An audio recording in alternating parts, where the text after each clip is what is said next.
Hey guys, welcome back. It's Katie. And Emily. And this is Through the Trapdoor. Woo!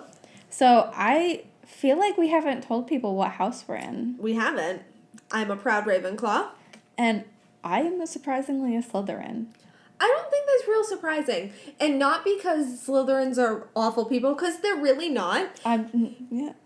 But, you're very proud. Mm. And very, gonna get your way. And gonna get there in any means possible.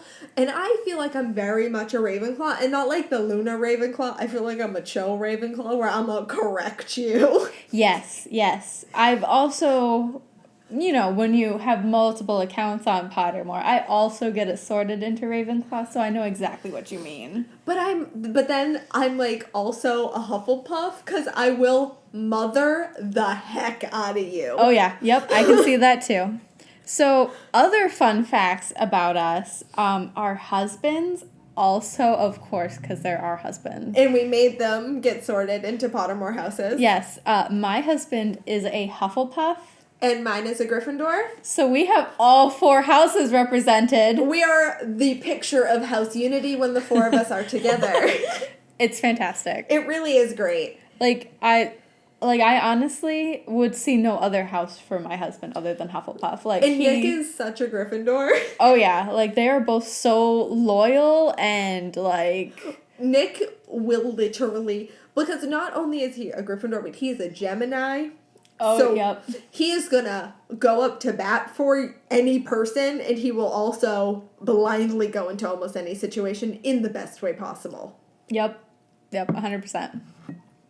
But I love Ben, because he just loves all of us. He loves all of us, unconditionally. He doesn't even care. And it's the best thing. We were like, Ben, we want to start a podcast about Harry Potter. And he was like, okay. Bought us a microphone. Let's do it. I bought you a microphone. I'm going to learn how to edit this for you. And we're like, you're the best. I know. And earlier today, my husband volunteered to take all of our social media pictures of us. Yeah. We're going to try to get a boomerang together for y'all. We don't know how this is going to work. Yeah.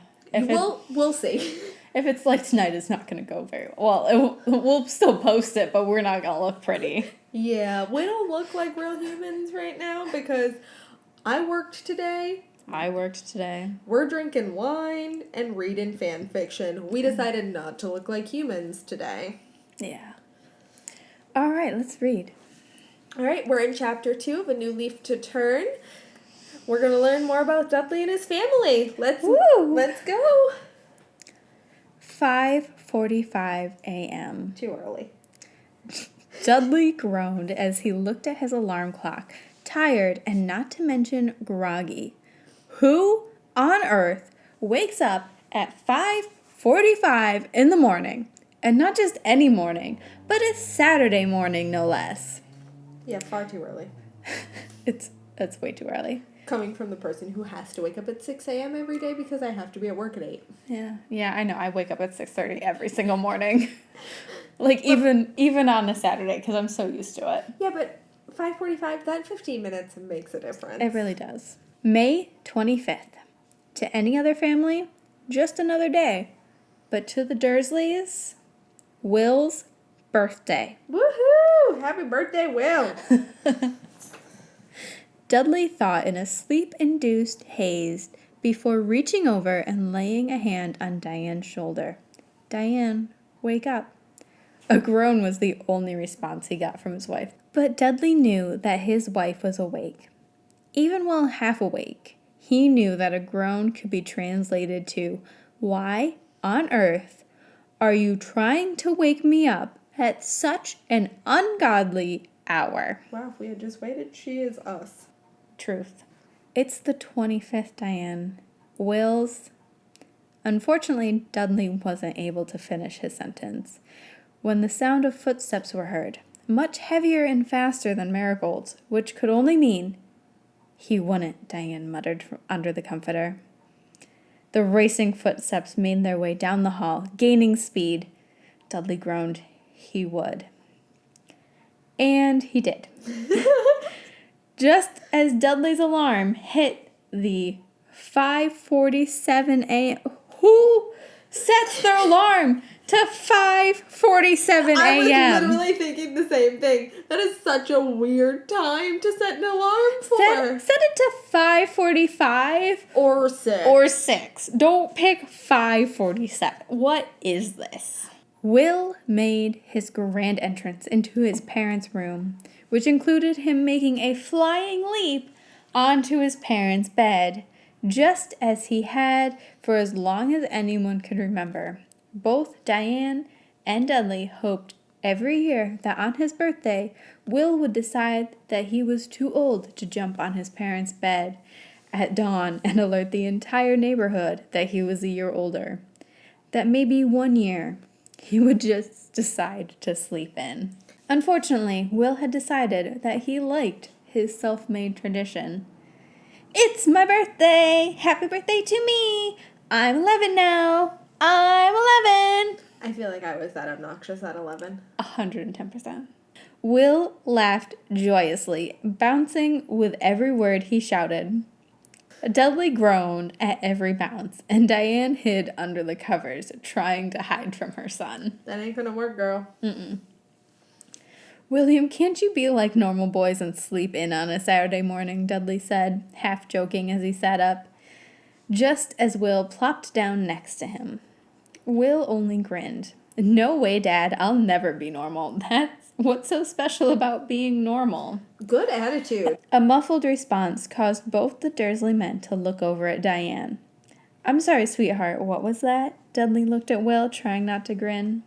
Diane poked her head out of the covers, her short brown hair mussed up with bedhead. I said normal people get to sleep in, but what do I know? I don't get to sleep in.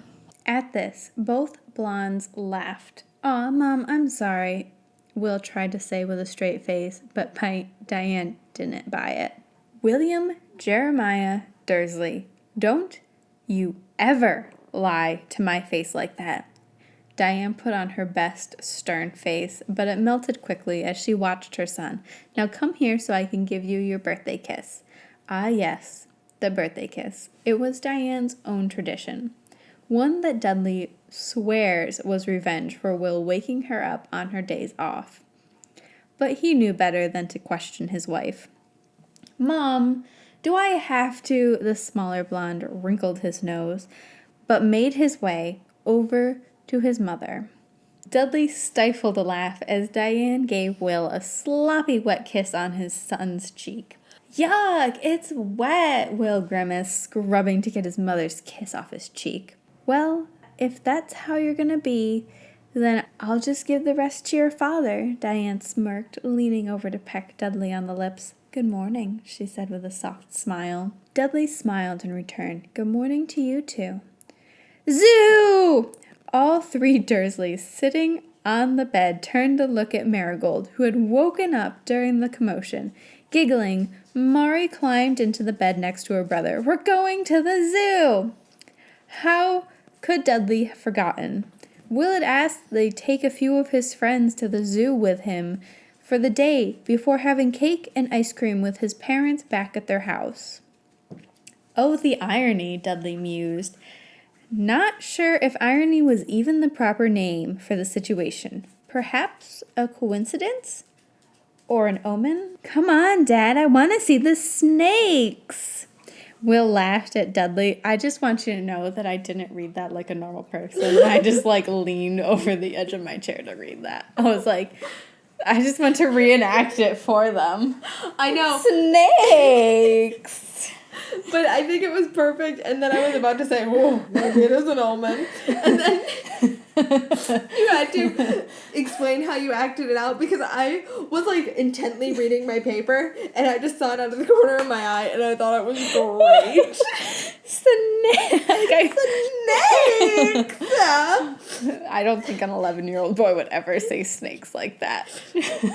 Will laughed at Dudley, who was walking behind them at a slower pace than normal. Dudley looked up from his ice cream and at his son. You run ahead, I'll catch up. Of course, Will didn't need to be told twice, running with his friends, Andrew Monroe and Luke Redtree. Dudley watched as his son ran off, lost in his own memories. It seemed like it was only yesterday that he was 11, back when he thought he owned the world. A shudder ran down the blonde's spine at the thought. Dudley? Diane looked at him, aware of his uncharacteristic behavior. Is the ice cream not agreeing with you? I told you that the high fructose corn syrup would only make you sick. Dudley shook his head. No, it's not that. Come on, let's catch up to the boys. He gave his wife his best smile, and to his relief, she smiled back. All right then, I'm sure Mari's absolutely tormenting them in there, she laughed as they made their way into the reptile house. The moment she saw her daughter in her little brown plaits, Diane made her way over to her, careful to let the boys have their space. Meanwhile, Dudley watched as William marveled at the various reptiles, especially the large snakes, just like Harry did. The older Dursley male paused. This was the second time in 2 days that his thoughts had been drawn to Harry. More than Dudley had thought about him after he'd met Diane. Perhaps it was the fact that he was in the same place that seemed to landmark Harry's ability. Yeah, I guess. Why am I so afraid to say it? Dudley mused. Surely he wasn't still scared of the cousin that saved his life. Was he? No, I'm not. All right then. Magic. It's in bold, by the way. And italics. So we know it's like magic. All right then. Magic. There it is. I said it. Surprisingly, he didn't feel as disgusted at the forbidden M word as his parents had led him to believe. Sure, it was unnatural and should be impossible, according to science. Bumblebees shouldn't be able to fly, yet they do. Does that make bumblebees magical? I believe it does. I think that's the definition of magic, is if science says no and the world says yes, magic. At this thought, Dudley couldn't help but smile as his hand touched the python exhibit. The glass was cold, and he could see the various fingerprints and smudges from the guests' past. But he could also see his own reflection. The last time he had been there, he was yelling at the lazy snake to move, only to abandon the cold-blooded animal in search of something with more instant gratification. But Harry didn't. Harry stayed behind. Even tried to talk to the python. Harry didn't try, he did. Harry did talk to the python. Probably just wanted to talk to someone, even if it was a snake. At this, Dudley felt a knot tighten in his gut at the horrible treatment of his cousin. How Harry had managed to remain sane was beyond him. Well, as sane as talking to a snake could be. Which for Harry, that's very sane. He lived in a freaking cupboard for 11 years and was neglected by the people who were supposed to be his family when he was just left on their doorstep as a baby. Oh my god, the fact that he was just talking to a snake is a miracle. Yeah. Also, Harry could literally talk to snakes. I'm hoping people who are listening to this have read all the books and know he's a Parselmouth, or at least watched the movies and know he's a Parselmouth. Because he wasn't just trying to talk to that snake. He had a full-on conversation. He was literally talking to the snake. In case anybody for some reason doesn't remember. He was talking to said snake. But something else about that day stuck out in Dudley's memory. That was the day he learned that there are stronger things than physical strength. Even when he felt like losing his temper, he would always remember how he shoved Harry out of the way to see the then moving python. Harry had in turn not raised his voice or his fist, but had simply made the glass vanish. Dudley might have been bigger, but Harry was definitely stronger. Strength didn't come from muscles. Dad! Dudley started, surprised by the sudden calling of his name, in air quotes. The older blonde looked away from his reflection and turned towards his son. Come on, Dad. Grandma and Grandpa are waiting for us at home for cake and ice cream. I feel like I'm giving him a really sassy, teenager voice. I know, but he's 11, so I understand. It's fine. Okay. I mean, I know he's not an 11-year-old girl, but I think we've already established that We can't do male voices. We're not 11-year-old boys, so he gets 11-year-old girl voice. Will's eyes were bright and full of life. Dudley could only smile at them. Dramatic page turn. All right, I'm coming, Dudley laughed before following his son to the car. A passage of time. There's my darling William, Petunia Dursley cooed, almost crushing the small blonde boy in a massive hug as they arrived from dropping off Andrew and Luke. The Dursley family had hardly made it into their own home before Dudley's mother had rushed to greet her only grandson. To his credit, Will tried not to squirm too much as his grandmother almost squeezed the life out of him. Grandma, Will laughed. Let me go. I can't breathe. Dudley watched as his son expertly moved from his grandmother's arms, still smiling, as Vernon Dursley clapped him soundly on the back. William, my good boy, it's good to see you grow one step closer to becoming a man, the oldest Dursley man said gruffly, adding his own chuckle. Ha ha ha. I like the ad-lib of a Ha ha ha. William smiled the best he could, having heard the same greeting from his grandfather for as long as he could remember. Diane shared a look with Dudley, obviously sharing Will's train of thought. Mari was the one to break up the grandparent greeting party. I want cake. Me! Mari, spirit animal. Diane lit up, eager to divert her in-laws' attention. Yes, cake sounds delicious right now. I'll just go get it from the kitchen. Why don't you all go into the dining room to wait? I just want you to know that I did hand motions for every single part of that. Her voice was almost too chipper in Dudley's ears as she made her way into the kitchen. Without a second thought, he followed her. You sound eager to get out of the room, Dudley joked as he kissed his wife on the cheek as she carefully frosted the cake she had baked earlier. Why was this cake not already frosted? Also, when did she have time to bake a cake? They got up at 5:47 and went to the zoo. Diane looked at him sheepishly. I'm sorry, Dudley. I try my best, but your parents are overbearing, the blonde offered, stealing a sample of frosting. Will really does like chocolate, doesn't he? This action only received him a firm swat at his hand. Stop that! And as for your parents, I was going to use the term suffocating, but that's a good word too. Diane's brow furrowed. The frosting is melting. Dudley, could you open that window? How hot you keep in your house in May? Yeah, for how hot is your house? Second, what kind of icing are you using that it is melting? Was it homemade icing? Because Even my homemade ice cream doesn't melt. Yeah. And you said you baked that cake earlier, so has to be at least room temperature. Y'all just got home. And How warm are you keeping your house on May 25th? It sounds like it's a too hot experience all the way around. Yep. Dudley nodded, reaching over to the kitchen window facing the dining room. Is that better, darling?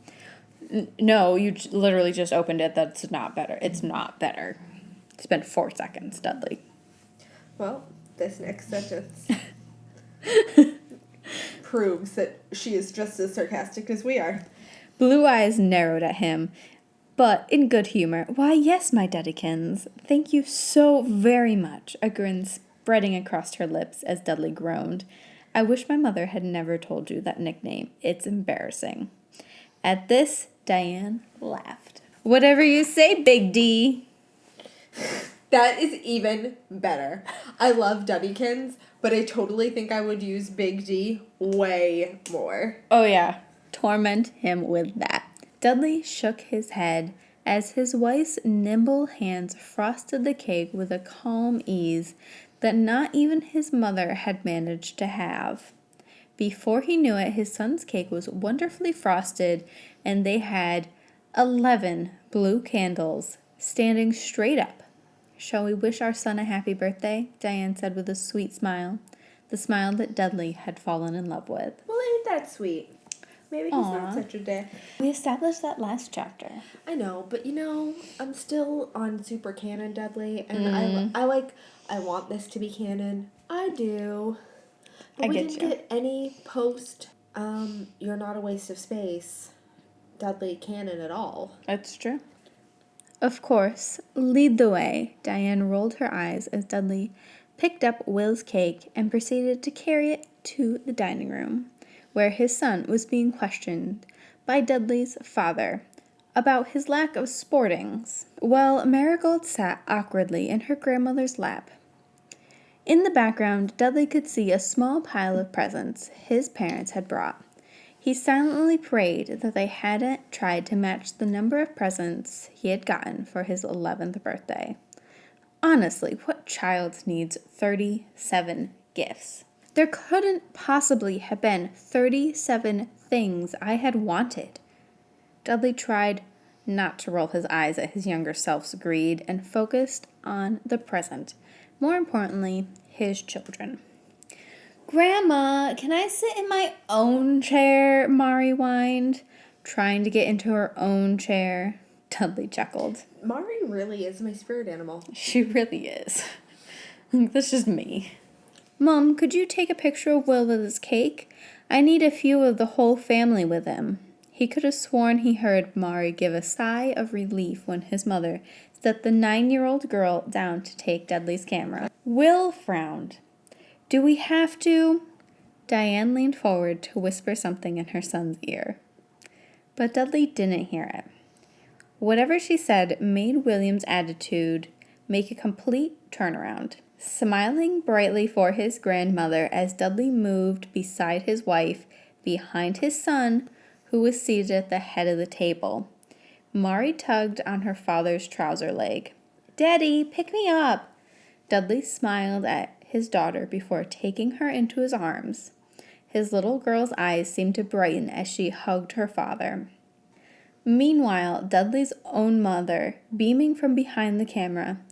My precious little Duddykins and his family, she cooed as the camera flashed several times, taking multiple pictures. It seemed every time anyone made a movement, it justified 10 more pictures. Grandma, I want to blow out my candles before they melt all over my cake, Will said finally, exclaiming after 15 minutes of Petunia taking photo after photo. Who takes 15 minutes of photos? Also, 9 years old is too hot old to be pulling on your father's trouser leg, asking to be picked up. Like, you're not a midget anymore. You're 9 years old. Like, grow up. You are a grown girl. Pursing her lips, Petunia finally set down the camera. As Diane started singing, Happy birthday to you. Happy birthday to you. Happy birthday, dear William. Happy birthday to you. Dudley was content not only to try and sing with the rest of the family, but rather to listen to his wife standing next to him. The only other time he had gotten to hear her sing was when she was in the shower, and that was a secret he'd never tell. Make a wish, Will, Dudley urged his son, grinning from ear to ear. Eager to please his father, William took a deep breath, and after a moment or so to ponder his wish, he blew out the candles, each and every one. But before Dudley and his family could cheer, another noise filled the room. A noise Dudley hadn't heard in years. The rustling of feathers. Woohoo! In an instant, Dudley's eyes darted to the window that he had just opened minutes before, just in time to see a barn owl swoop in, startling everyone at the party. The bird seemed only to flap around the room for a few moments, dropping feathers over the room before flying back out. There was a moment of silence before Diane started laughing. Oh my goodness, I guess I shouldn't leave a window open anymore. What a shock, wouldn't you say, Dudley? Dudley? Unfortunately for Diane, Dudley wasn't paying the least a bit of attention to his wife. It seemed that the bird had dropped more than feathers in the room. Vernon Dursley was turning bright red, while Petunia Dursley was turning stark white. But Dudley could swear that he felt his heart stop as he saw the letter sticking straight out of his son's birthday cake. A letter written in emerald ink. Suddenly, Dudley Dursley's life wasn't so normal anymore. The end. End of chapter 2. And I'm sure y'all saw that coming, but I love it. I mean, where else would this story about Dudley be going? Yeah, why else would we be reading a story about Dudley unless it was him with a magical child? I love that it's sticking out of his birthday cake, because now it's covered in frosting. Yeah. I'm also sad that I don't remember from next chapter, but I'm kind of sad that it doesn't say, like, William Dursley, second bedroom, whatever their address is. I think it reads that in the second one. I hope so, Or because I said at the third chapter. Because that was, like, my favorite thing about Harry's letters is that the address kept changing. Alright, guys, thank you so much for joining us. Please subscribe and leave a review on iTunes. A nice one. And you can follow us on Instagram and Facebook at Through The Trapdoor 16 and on our Twitter at The Trapdoor 16. Because Through the Trapdoor was too long for Twitter. Yep. And you can email us at throughthetrapdoor16@gmail.com with any story suggestions, or if there's anything you think that we need to see, whether it's a meme or another fan fiction, or if you have anything to say to us. Bye. Bye.